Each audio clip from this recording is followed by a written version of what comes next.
Success is not final, failure is not fatal, it is the courage to continue that counts. ये एक साहस होता है जो जीवन में एक दिशा देता है, एक दर्शन देता है। दोस्तों, आज फिर सोनू मालपुरिया जी के साथ बैठने का मौका मिला है। एक अत्यंत बहुत ही ऊर्जावान व्यक्तित्व रखते हैं और खूबसूरती इनके व्यक्तित्व की ये है कि इन्होंने लाइफ का एक डार्क फेज भी देखा है। इन्होंने अंधकार को भी इतनी गहराई से देखा है और प्रकाश को भी। तो सोनू मालपुरिया जी, आपका स्वागत है। धन्यवाद भाई। राम राम भाई, छोटे भाई, आपके सारे दर्शकों को राम राम भाई जी। तो सोनू मालपुरिया जी, शुरुआत करते हैं आपकी यात्रा से। जैसे कि आपने जेल में काफ़ी समय बिताया, तो वहाँ पर अलग अलग तरह के आपने फेज़ देखे होंगे। तो जैसे मैं कई इंटरव्यूज़ देख रहा था, तो आप काफ़ी जेलों में रहे भी हैं। तो क्या लगता है आपको कि जेल के अंदर किस तरीके से रिफॉर्म्स लेके आने चाहिए, क्योंकि आप सोशल एक्टिविस्ट हैं। तो आपको क्या लगता है कि भाई जेल को किस तरीके से सुधारा जा सकता है? देखो, एक तो जेल को मैंने नहीं, मैं जेल न रखे, मैं न रहा पा जाता तो मैं पहले भी लिखड़ा अंदाज छोड़ दिया ही नहीं, तो मैं क्या करूँ, मजबूरी थी, टाइम तो कटना पड़ेगा जी। लेकिन इंसान वही है जो हालात के अनुसार अपने को डाल ले। हमने छोटे भाई कुछ भी किया है, लेकिन हमारी आत्मा नहीं मानती हमने कुछ गलत किया है। जो भी किया है हमने उसको सिर माथे उसकी जो भी सजा दी है सरकार ने, किसी ने, हमने उसको सजा को स्वीकारा है। हमने ये नहीं किया कि भाई हमने कुछ गलती हुई तो हम उसको पश्चाताप नहीं, वो भी हुआ है। और रही बात जेलों की, देखो मैं तो ये कहूँ, किसी को भगवान दिखाए ही ना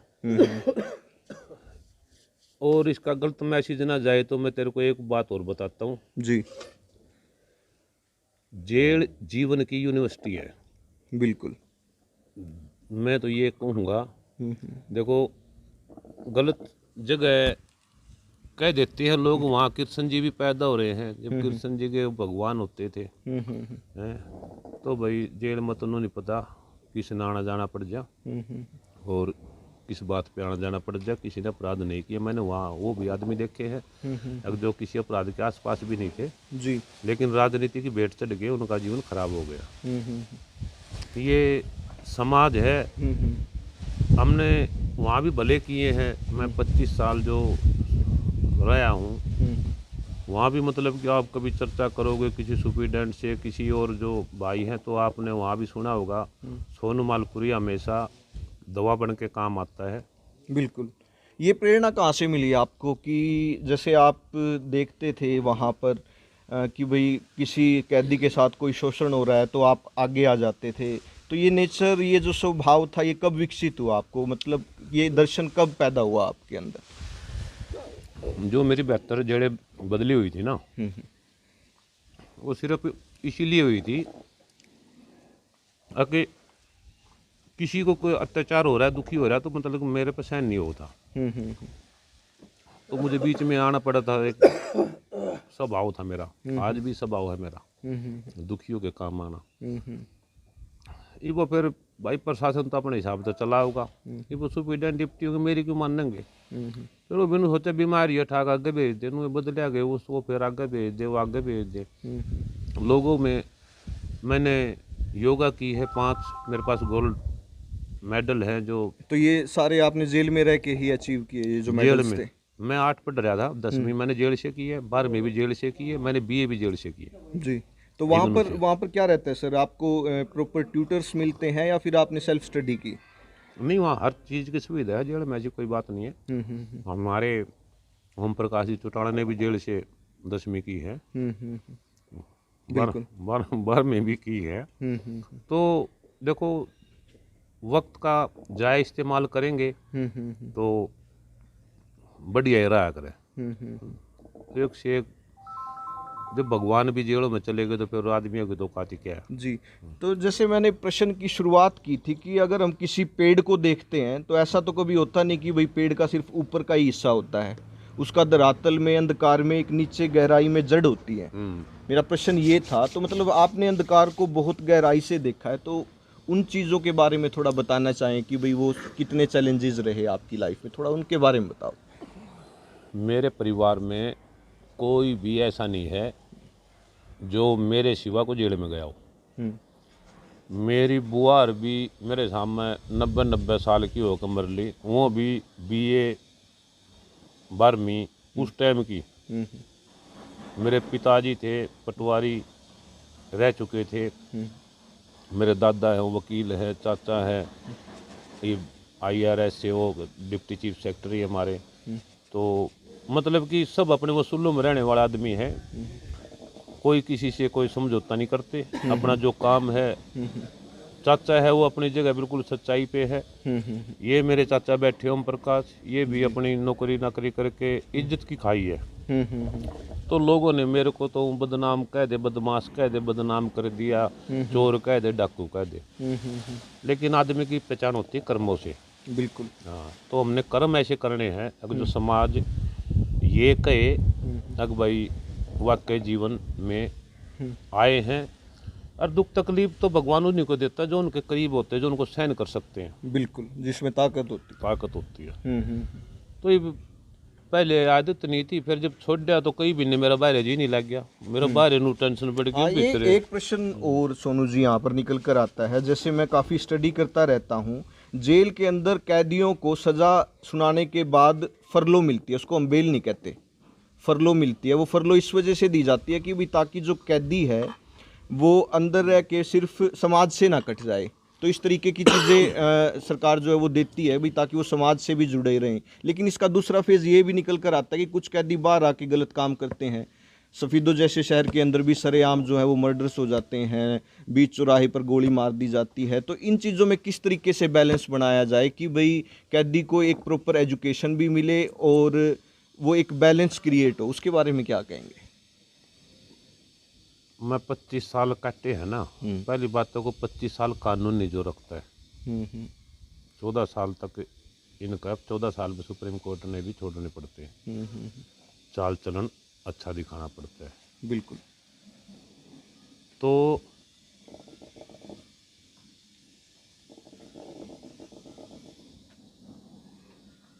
चौदह साल बाद मैं बाहर आया था। तो जब मैं 14 साल बाद बाहर छुट्टी मिली मेरे को, तो मेरे को कई दिन मेरा दिल नहीं लगा। मैं घर वाले से बोला मैं तो पता नहीं क्या हो गया, लोग बाहर आने खातर तरसे, मेरा बाहर जी घाट लग गए हैं जी। तो एक जगह पकड़ लेते हैं कदम पाँव। वो कहीं भी मान ले आप अपने घर में हो ना और आपका कमरा भी चेंज हो जाए तो 2 दिन तो उस कमरे में आपके घर में ही तो है वो, बिल्कुल बाहर थोड़ी ना। तो कमरा भी चेंज हो जाए तो आदमी को नींद नहीं आती, घंटा 2 घंटा लेट आएगी। तो फिर ये बैरिंगे बदलना, वार्ड बदलना, फिर जेलें बदलना, तो ये तो पता नहीं कितने की आदत ऐसी होगी सन्यासियों भर की। बिल्कुल। हाँ, तो भाई मैं तो देखो इससे यही सीखा हूँ, जेल कोई बुरी चीज़ नहीं है। जितनी भी तकलीफ आदमी सहन करेगा उतना ही मतलब मजबूत होगा। जी जी। तो हमने तो भाई वहाँ भी अंदर भी लोगों के भले में चल रहा था। नेल्सन मंडेला जैसे जो राष्ट्रपति रहे, उन्होंने भी एक लंबा समय जेल में बिताया, उसके बाद वो राष्ट्रपति पद तक पहुँचे। तो आप भी कोई विज़न रखते हैं कि भाई मेरा राजनीति में मैं किसी एक जगह पर पहुंचूं, क्योंकि आप लोगों से जुड़े रहते हैं, तो आपका टारगेट क्या है भविष्य को लेकर? भाई मेरा टारगेट निजी, मेरा कोई टारगेट नहीं है, ना मैं इलेक्शन लड़ना चाहता, ना मेरी कोई सोच इलेक्शन लड़ने की। मैं चाहता हूं अपने हिसाब से जो मैं चल रहा हूं, समाज मेरे को कोई पद दे, वोटों वाला पद नहीं चाहिए मेरे को, समाज मेरे को कोई पद दे, मैं उस पद को गरिमा को रखते हुए उस पद को मतलब लोगों की सेवा में लगाऊं। मेरे को कोई मतलब सर्टिफिकेट की आवश्यकता नहीं है भाई मुझे राजनीति करनी है। राजनीति भाई ये बालक हैं, ये भाई अपना जिला परिषद में खड़े हैं, तो वही खड़े हैं तो इनके कर्मी नागा होंगे। हमने तो जो हमारा परिवार है, हमारे बालक, हमने इनकी सपोर्ट करनी है। अपने तो भैया सन्यासियों भर की सोच है। मैं तो बाबा भी जाहिदा नहीं बन रहा, अगर भाई मेरा एक छोरा बहना रह रहा है, अगर उसकी शादी होगी तो मैं तो कितने सन्यासी ले लूँगा, अपना कहीं आश्रम में भगवान का नाम लेंगे, अपने शरीर को सेट रखेंगे, लोगों के काम आएंगे। जी जी। तो थोड़ा दोस्तों मैं आपको एक्सप्लेन भी कर देता हूँ। जिस आंगन के अंदर हम बैठे हुए हैं ये सोनू मालपुरिया जी का आवास है। तो आप इनकी जो रहनी है वो देख सकते हैं कि पीछे ये जो आप तबेला आपको नज़र आ रहा होगा, यहाँ पर देसी गायें जो हैं वो भी ये रखते हैं। तो गौ प्रेमी है और साथ में ही यहाँ पर इन्होंने एक शिव का जो है मंदिर भी बना रखा है अपने घर के अंदर ही, जहाँ पर ये शिव शंभू की आराधना भी करते हैं। तो एक स्पिरिचुअल माइंड को लेकर ये जो है वो आगे बढ़ रहे हैं। और आप ये जो पार्क है वो देख सकते हैं कि यहाँ पर ये योगा करते हैं, तो लगभग 2-2.5 घंटे का टाइम तो रहता होगा हाँ सर? जी, मेरा 2.5 घंटे, 2.25 घंटे, 2 से ऊपर है, 2 से 2.5 घंटे जी। तो योगा से ऊर्जा मिलती है? हाँ, ऊर्जा मिलती है। बिल्कुल बिल्कुल। देखो, संघर्ष हम जब भी करेंगे जब हम मजबूत है। तो मजबूती जब ही रहेगी जब हम अपना शरीर को तरोताजा और मजबूत रखेंगे। बिल्कुल बिल्कुल। तो लोगों की सेवा, जब मैं खुद ही नहीं अपनी सेवा करूँगा, लोगों की सेवा क्या करूँगा? युवाओं को क्या संदेश देना चाहेंगे अपने जीवन से, क्योंकि युवा भी आजकल काफ़ी एक दिशा की ज़रूरत है उनको, तो आपसे वो क्या प्रेरणा लें, क्या सीखें? मैं तो युवाओं से यही कहूँगा, यही संदेश है भाई, मेरी सुनकर कि जब भाई 25 साल का है जेलों में, देखो ये चीज़ें अच्छी नहीं है। तुम अपने जीवन को, सबसे पहले बात है अपने शरीर को 1 घंटा 1.5 घंटा सवेरे दो, ताकि तुम अपने भी शरीर को सेट रखो, अपने माँ बाप की भी सेवा अच्छी तरह कर सको। अगर पढ़ाई तो काम नहीं चलता, फिटनेस रखनी जरूरी है। अपना योगा करो, डंड मारो, कबड्डी खेलो, कोई भी खेलो, 1-2 घंटा जरूर खेलना चाहिए।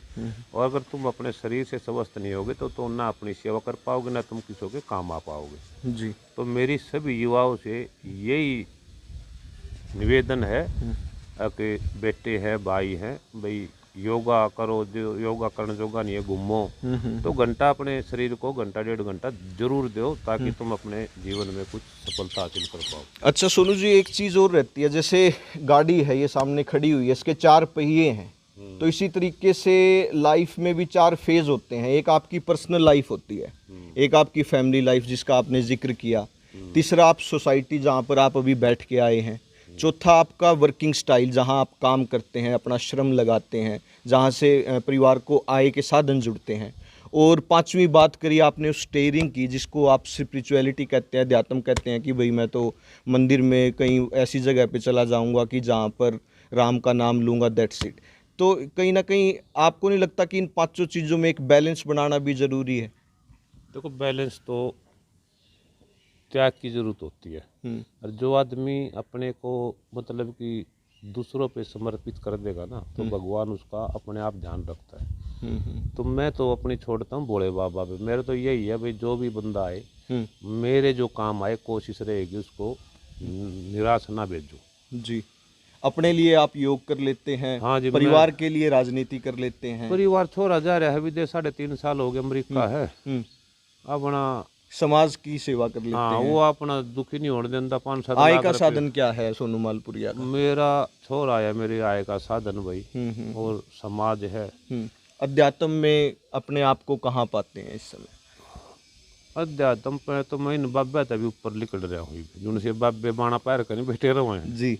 इन तभी आगे लिकड़ रहा हूँ। और बाकी ट्रेनिंग चली रही है, अभी आप भी देखोगे आगे, फिर मिलेंगे, और वो उनको भी देखोगे। तो हम तो कुछ कर्म ऐसे करेंगे जिससे लोग ये कहे भाई हाँ, सोनू मालपुरिया में है कुछ बात। जी। तो कुछ ना कुछ तो बात है कि आकर्षण जो है वो इनकी तरफ हमें भी खींच लाता है, और बार बार मेरा प्रयास यही रहता है कि इस तरीके के व्यक्तित्व के साथ मैं रूबरू हूँ और आप लोगों को भी जो है रिप्रेजेंट करवाऊँ ऐसी शख्सियत से। तो बड़ी बेबाकी से सोनू मालपुरिया जी ने अपने विचार रखे, अध्यात्म में अपना एक दर्शन रखते हैं, समाज में अपनी एक छवि रखते हैं, जेल की अपनी एक यात्रा रही है। तो बहुत ही एक चार्मिंग पर्सनैलिटी मेरे को इनकी लगती है, और लगातार मैं इनसे जुड़ा रहता हूँ, और समाज में जहाँ भी मैं घूमता हूँ तो बहुत दूर दूर तक इनका एक आकर्षण है। तो थोड़ा सा यूपी के बारे में भी बता दीजिए, घूमते तो हैं ही आप, क्या लग रहा है यूपी इलेक्शन के? यूपी जो 3 चरण हुए हैं, इनमें तो भैया बीजेपी तो गई। इन 3 चरणों में वो हेरा फेरी करके तो आ जाए कुछ, पर बाकी जो समीकरण है जो हम देखे हमने जाके, तो वहाँ इधर पश्चिम उत्तर प्रदेश में जयंत का बोलबाला है, फिर अखिलेश का सिस्टम है दूसरे तीसरे चरण में। तो मुझे नहीं लगता अब भाई। तो जैसे वो जाट बाहुल्य क्षेत्र है और आप भी उसी समाज से आते हैं, तो पश्चिमी यूपी में आपने भी अपनी रिश्तेदारियों में आरएलडी को समर्थन दिया, सपा को समर्थन दिया, कुछ रहा हाँ आपका? भाई बिल्कुल दिया। देखो हम तो किसान प्रधान हैं, हम टिकैत साहब के साथ हैं, हमारे नेताजी टिकैत हैं। अब जैसे वहाँ से आदेश आते हैं तो हम तो अपने पद के हिसाब से ऊपर के आदेश मानते हैं अपने किसान नेताओं के। और मैं तो खासकर सिर्फ और सिर्फ अपना टिकैत साहब के आदेशों पे चलता हूँ। जो वो बोल देते हैं वही करते हैं। अब समाज में हम गए हैं, अपना जो प्रचार जो प्रसार हमारे से हुआ है तो हमने किया है। और मुझे जैसे भी हवा लग रही है, मुझे नहीं लगता तीनों चरणों में कोई वहाँ बीजेपी कहीं आसपास है। जी। तो सर आप हमारे साथ जुड़े, आपका बहुत बहुत धन्यवाद। थैंक यू छोटे भाई, थैंक यू। सारे भाइयों ने राम राम भाई। जय किसान जय जवान भाई।